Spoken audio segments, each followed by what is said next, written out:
Exaucez Lungu TV, une plateforme pour votre croissance prophétique et pour l'édification des saints. Retrouvez prédication, évangile, enseignement, croissance prophétique et spirituelle, édification des saints, impact et sanctification, témoignages et miracles. Exaucez Lungu TV, la chaîne qui vous procure la vie. Shalom peuple de Dieu, bienvenue sur votre chaîne Exaucez Lungu TV. Merci tout d'abord à vous tous de vous être connectés pour la grande émission que nous avons eue dernièrement sur la jeunesse. Un grand merci à vous parce que vous avez été nombreux à nous suivre, nombreux à partager l'émission. Donc là, aujourd'hui, nous sommes de retour sur notre plateau. Comme dans nos habitudes, avec le prophète Exaucé Lungu, nous allons continuer la suite de la prophétie et ses réalités. Prophète Exaucé, bonjour. Bonjour Perla, que Dieu te bénisse. Amen. Donc sans plus tarder, nous allons passer par une petite prière. Seigneur, nous te rendons grâce parce que tu es glorieux, nous te célébrons. Toi, les fidèles bergers, les dieux qui se suffit à lui-même, nous remettons ces instants entre tes mains. Parce que ta grâce nous couvre et que la parole coule dans nos bouches pour que ton peuple soit béni. Et lorsque tu auras béni quelqu'un, bénis-nous aussi. Au nom de Jésus-Christ, Amen. Amen. Chers internautes, donc merci encore de vous connecter. Donc là, nous sommes dans la 3e édition de la prophétie et ses réalités. Nous avons fait le volume 1, volume 2. Là, nous sommes au 3e. Donc si vous n'avez pas encore suivi, je vous invite à regarder dans les vidéos pour suivre. Parce que là, c'est la continuité pour pas que vous soyez trop perdus. Donc on avait fini l'émission la dernière fois. On parlait des différentes manières de capter la prophétie. Donc le prophète nous avait parlé de ces différentes manières.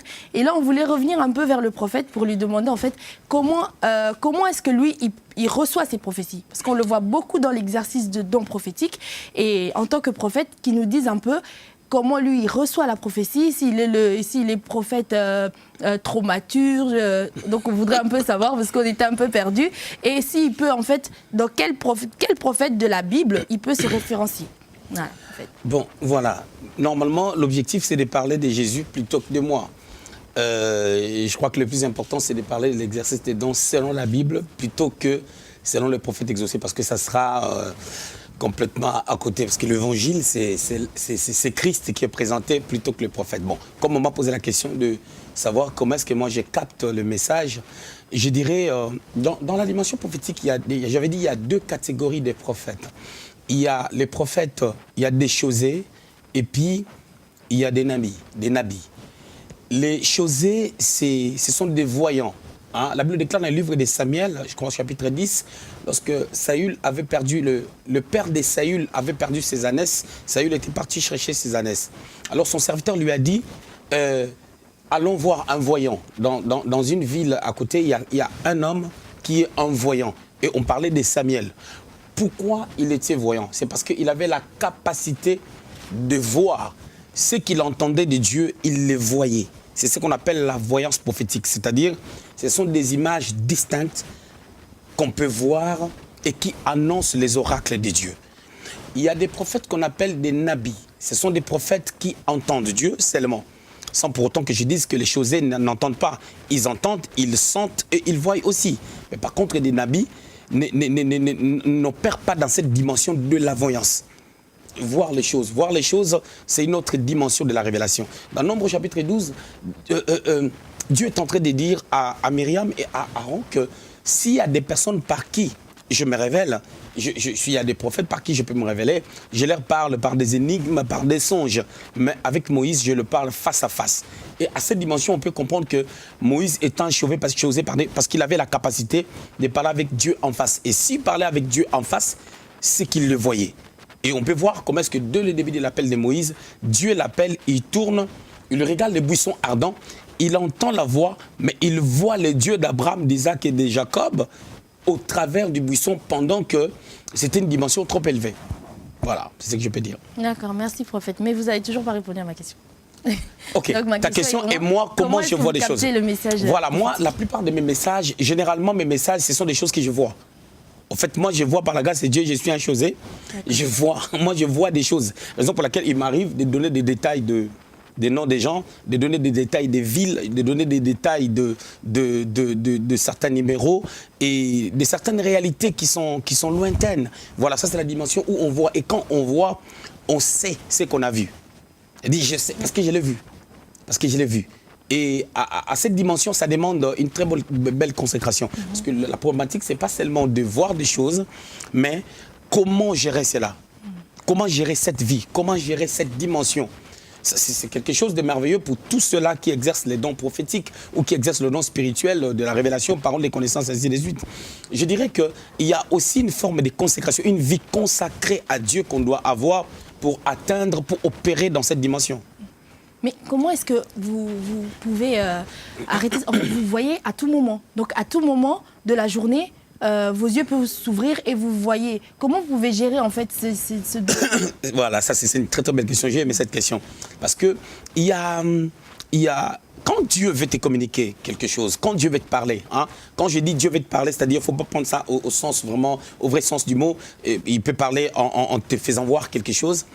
Quand Dieu veut te communiquer quelque chose, il le fait quand il veut et comme il veut. Et je crois que Marie avait cette dimension-là de la voyance, Marie, mère de Jésus, parce que elle n'était pas en train de dormir quand l'ange lui est apparu. Marie a conversé avec l'ange, l'ange est en face de Marie.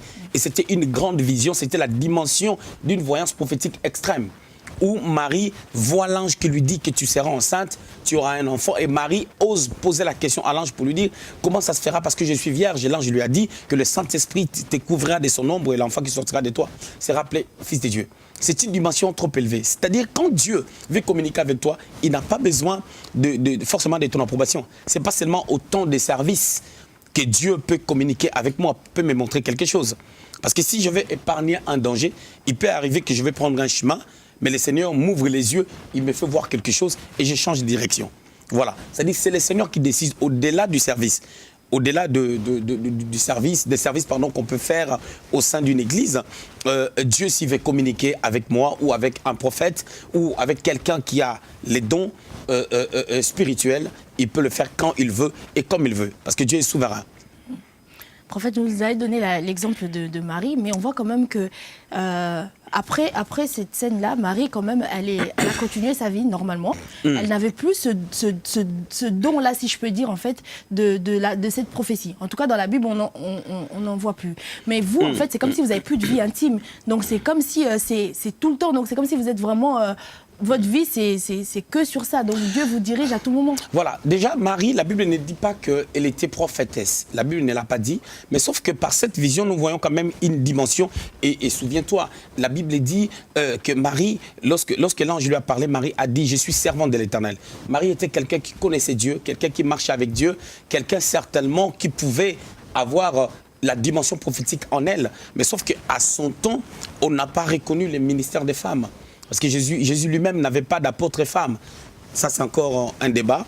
Il n'avait pas d'apôtre femme. Et moi, en ce jour, nous voyons qu'il y a des femmes de Dieu, des servantes de Dieu qui servent les Seigneurs. Ça, on en parlera. Mais à ces temps-là, on n'avait pas reconnu le ministère des femmes. Marie, on sent qu'elle avait quelque chose. Mais je ne pense pas que Dieu puisse se révéler à une personne qui ne connaît pas la révélation. Parce que la révélation est un mystère. Quand on entre dans la compréhension de la révélation n'est plus un mystère. Or, Dieu, sa gloire, c'est de cacher des choses. Et pour que tu puisses atteindre la dimension de comprendre ce que Dieu a caché, tu dois être un roi.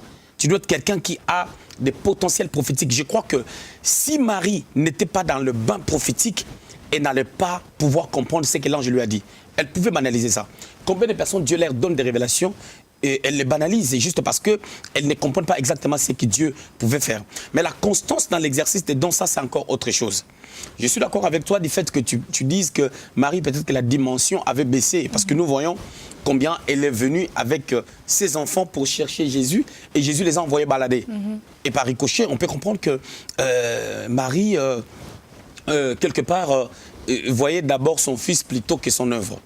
Mais bon, pour revenir à ta question, la constance dans l'exercice des dons dépend de la consécration.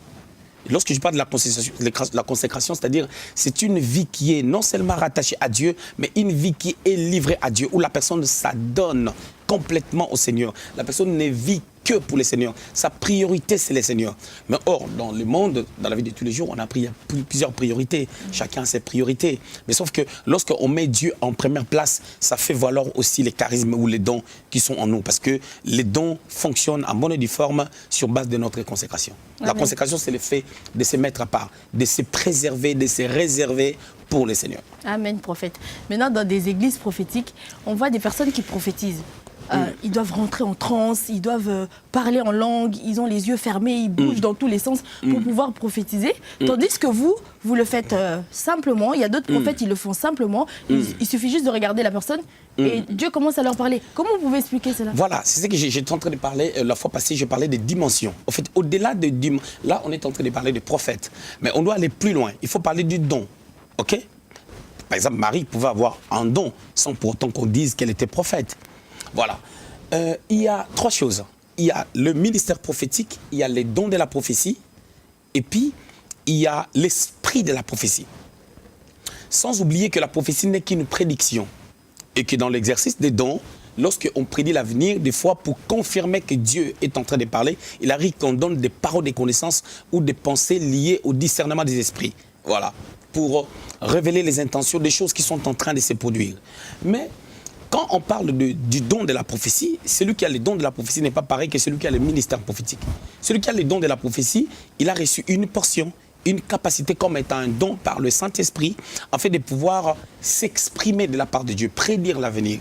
Mais celui qui a reçu le ministère est celui qui a d'abord reçu par Jésus, parce que c'est Jésus qui donne le ministère, selon Ephésiens chapitre 4, c'est Jésus qui donne le ministère, c'est le Saint-Esprit qui donne le don. Celui qui a reçu le ministère est d'abord ministre dans la parole.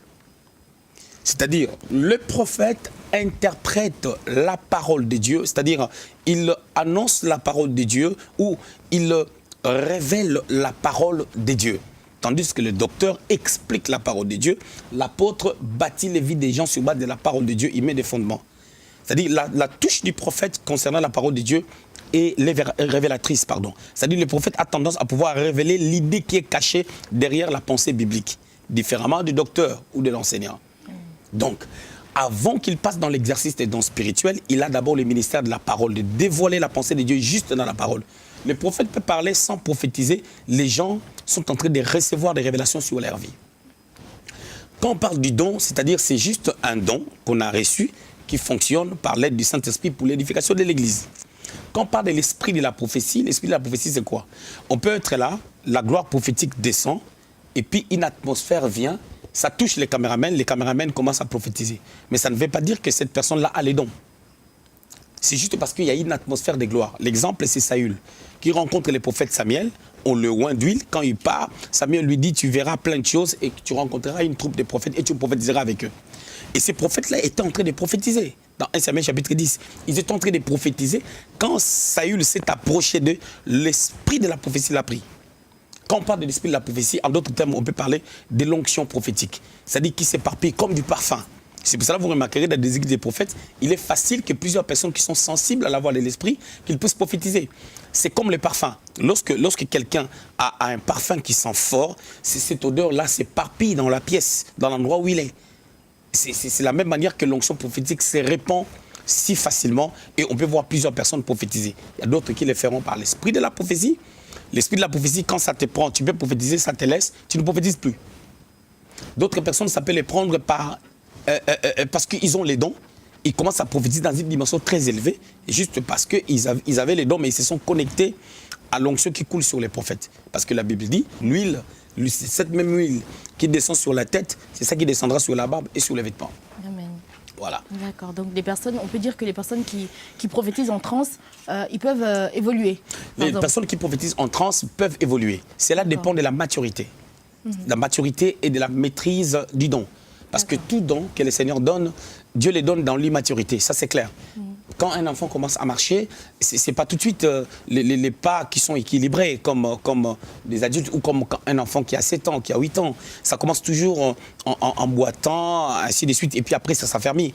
Des fois, quand les choses s'affermissent dans la vie d'un enfant, on a tendance à ne pas les voir. Mais on est surpris de voir l'enfant à 2 ans, à 3 ans commencer à marcher correctement. C'est-à-dire quand on reçoit un don, on reçoit les dons dans sa faiblesse Et les dons doivent grandir, plus on est en train de grandir. Parce qu'il ne faut pas oublier, le don de la prophétie est lié à 3 valeurs. Selon 1 Corinthiens chapitre 14, verset 3. L'édification, l'exhortation et la consolation. Et toutes ces valeurs-là, pour que ça se manifeste dans la vie d'une personne qui exerce les dons, il faut que la personne ait une connaissance de la parole de Dieu. Par exemple, il est important, lorsqu'on reçoit un don, on a d'autres choses qu'on ne dit pas. On a d'autres choses qu'on essaie. On reçoit quelque chose de la part de Dieu, mais on doit savoir comment les transmettre au peuple. Chose qui n'est pas toujours facile, mais il est important de pouvoir se reposer sur la parole de Dieu. Amen, prophète. Donc, en tant que prophète, lorsque les personnes sont en train de prophétiser dans votre église, vous qui êtes consacré, vous ressentez quand même que c'est vraiment Dieu qui parle ou c'est vraiment la personne qui parle, parce que ça peut quand même créer des soucis au niveau de l'église, parce qu'une personne qui prophétise comme ça, il peut par exemple sortir, vous ne savez pas de quoi il est animé, et donc la personne commence à prophétiser, mais en tant que prophète, lorsque vous sentez, par exemple, je ne sais pas si ça vous est déjà arrivé de sentir que la personne, vraiment, il n'y a pas Dieu dedans, et comment vous pouvez réagir face à ça? Exoselungu TV, your channel for your spiritual growth and for the building up of the saints. You will find learnings, teachings, prophetic messages, miracles and testimonies. Exoselungu TV, the channel. Très très belle question, que Dieu te bénisse. Par rapport à cette question, je vais dire 2 choses. La première des choses, il y a ce qu'on appelle la sensibilité prophétique dans la prophétie. C'est-à-dire il y a des choses que je sens. Tu comprends un peu? Quand tu sens une douleur, c'est toi qui la sens.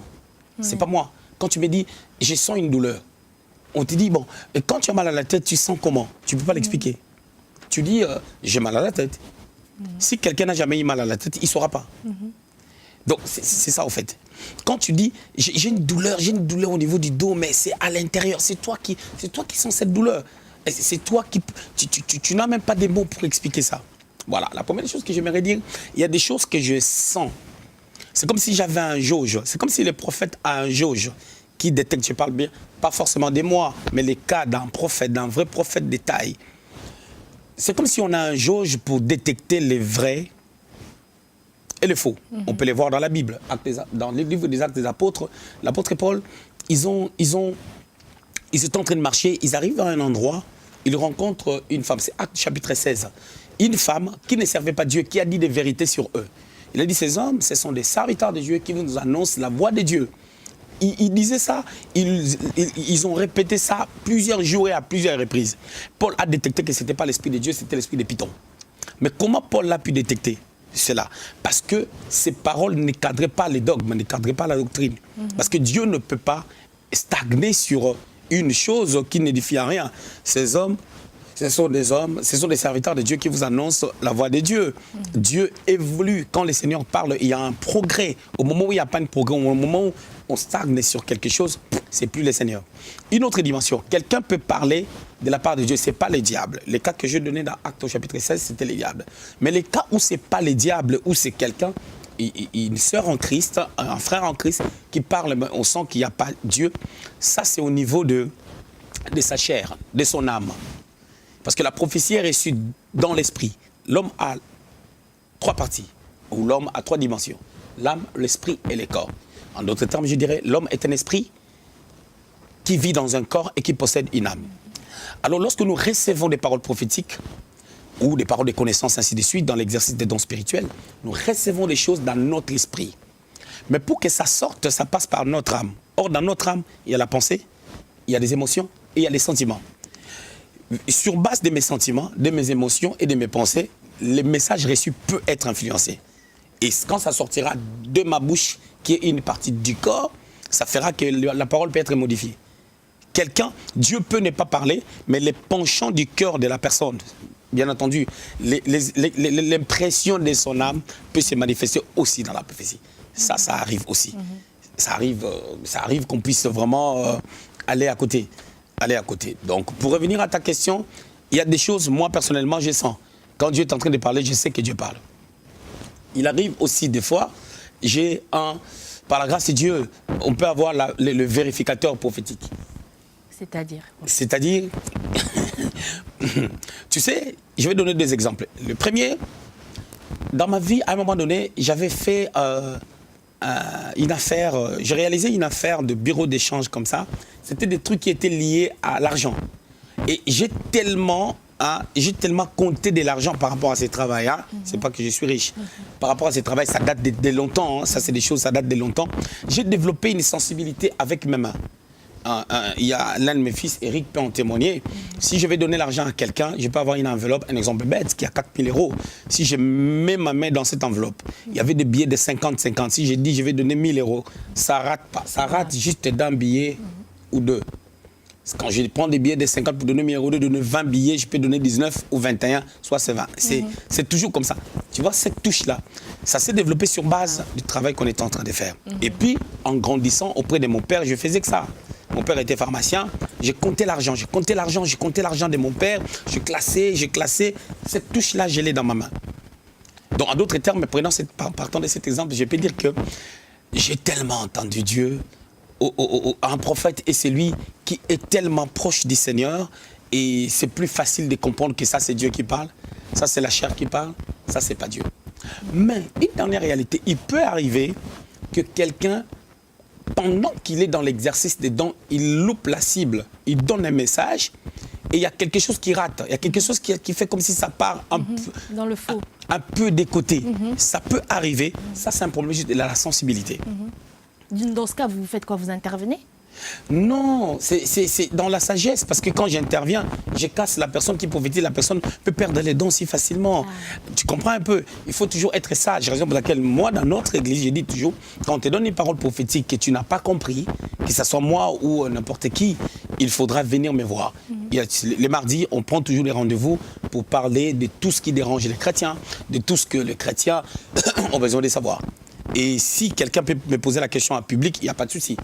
On n'a pas ces problèmes-là pour qu'on pose des questions lors de nos enseignements. Je demande aux gens de poser des questions. Si quelqu'un peut se dire que je peux poser la question en privé, il n'y a pas de souci. D'accord, oh, prophète, on me fait déjà signe dans la régie et tout, qu'on n'a plus le temps.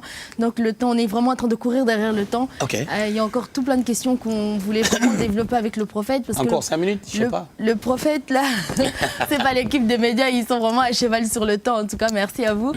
Et là, les personnes peuvent venir vous trouver pour que vous expliquiez. Oui. Mais il y a d'autres personnes, il y a d'autres prophètes, eux-mêmes déjà, ils tombent dans ce panneau-là. Ils reçoivent une prophétie d'un membre de l'Église et ils suivent. Par exemple, ça peut arriver que ça soit une prophétie qui est fausse. Moi, j'ai déjà entendu dans une église un prophète qui a reçu un message d'un membre de l'église, comme quoi que ça n'allait pas, qu'il devait se séparer de son mariage. Et le prophète, il est rentré dans ce panneau, il a suivi le membre de l'église. Pourtant, c'était une prophétie qui était fausse. Donc, du coup, il faut aussi savoir vers qui on peut se retourner. Bon, tu sais, sincèrement, je vais dire un truc, hein. Il y a des choses qu'on ne dit qu'à un groupe restreint. Le Seigneur, Pierre dit, Matthieu chapitre 16, Pierre dit, tu es le Christ, l'envoyé de Dieu. Matthieu 16, 16. Le Seigneur dit ceci, il dit, n'en parlez à personne. Tu comprends un peu? Vraiment, c'était une équipe restreinte. Il a dit, n'en parlez à personne. Je ne parle pas de la révélation des divorces, machin, tout ça, nanani, nanana. Bon, déjà... il y a des choses, il ne faut même pas rentrer là-dedans, dans la sagesse. Voilà. Mais je voulais seulement dire qu'il y a certaines vérités dans la vie, hein, on quitte ces contextes-là, des divorces, machin, tout ça, au cas où Dieu parlait vraiment. Parce qu'il peut arriver qu'une personne s'est mariée avec un mauvais partenaire. Ça peut arriver. Un mauvais partenaire, Dieu n'a jamais été là. Ces gens-là finiront par se séparer. Ils finiront par se séparer. Au cas où maintenant, quelqu'un capte ces messages-là et que c'est vrai, il faut une sagesse par rapport à certaines choses. Il y a des choses, des fois, on n'a même pas besoin de dire, on a besoin seulement de prier. Il y a des choses que le Seigneur lui-même disait à un groupe restreint. Il dit, ne dites à personne. Il y a plusieurs exemples dans la Bible. Il y avait même d'autres guérisons. Il y avait une guérison à Capernaum. L'aveugle a vu, le Seigneur a dit, ne dites à personne. Mais il y avait des choses qu'il disait en public. Regardez dans Matthieu chapitre 13, il donne une série de paraboles. Et à côté... la Bible dit plus loin, après la parabole de la sémence, la bonne sémence, les blés qui avaient rencontré l'ivraie, il commence à expliquer cette parabole-là, mais que aux disciples. Donc, dans la dimension prophétique, nous devons comprendre que Dieu ne se révèle pas à tout le monde de la même manière et certaines révélations, on ne peut pas les donner à tout le monde et n'importe comment. Ça, c'est très important. Des fois, nous sommes pris au piège aussi par rapport à certaines réalités. Je me dis, sincèrement, il m'est arrivé de donner des révélations scandaleuses. La parole est vraie, mais peut-être que je l'ai mal donnée. Peut-être que je l'ai donnée parce que peut-être que je l'ai donné, ça fait un choc, mais après, on m'a donné raison. En d'autres termes, je dirais, le ministère prophétique, c'est aussi un ministère incompris. C'est-à-dire, des fois, tu ressens tellement une pression, la parole est sortie de ta bouche, et après, ça crée, comme le camp de Jean-Baptiste, hein, il a dit quelque chose, et puis après, il a fini par la tête coupée. Donc, c'est vraiment un ministère très important, et un ministère qui demande aussi beaucoup d'équilibre, beaucoup de sagesse, sans que je dise que j'ai jamais fait d'erreur dans la prophétie, où j'ai dit quelque chose de fort, où j'ai dit quelque chose... À plusieurs reprises, il m'est arrivé de donner un message. Je pose toujours la question. Vous voulez que je dise vraiment ce que j'ai reçu? Oh oui, vas-y. Il m'est arrivé, il y a des endroits où on m'a dit non, ne dis pas. Tu comprends? Et plus on travaille pour les Seigneurs, plus on apprend. Il y a certaines choses qu'on évite aussi, ainsi de suite, quoi. Mais c'est important quand même, étant prophète, de dire qu'il y a eu aussi des erreurs où j'ai dit quelque chose de fort qui semblait choquer des gens. Mais il arrive des fois, Dieu lui-même, des fois, il choque aussi. Hein. On vient voir Jésus, on lui dit, Hérode a dit ça, ça, ça. Jésus répond, il dit, allez dire à ces renards. C'est choquant. Mais Jésus, il soit quand même poli. Comment tu peux appeler un roi Hérode, un roi de la Judée, tu l'appelles renard. Et on ne sait pas dans quelle dimension le Seigneur était en train de parler. Mais il parlait dans la dimension prophétique parce que Hérode était vraiment un renard. Si les gens peuvent regarder maintenant, aller taper sur Google le renard, voir l'attitude de la vie de renard, on peut comprendre que ça ressemblait à la vie d'Hérode par rapport à sa malice, par rapport à sa façon de voir les choses et ainsi de suite, quoi.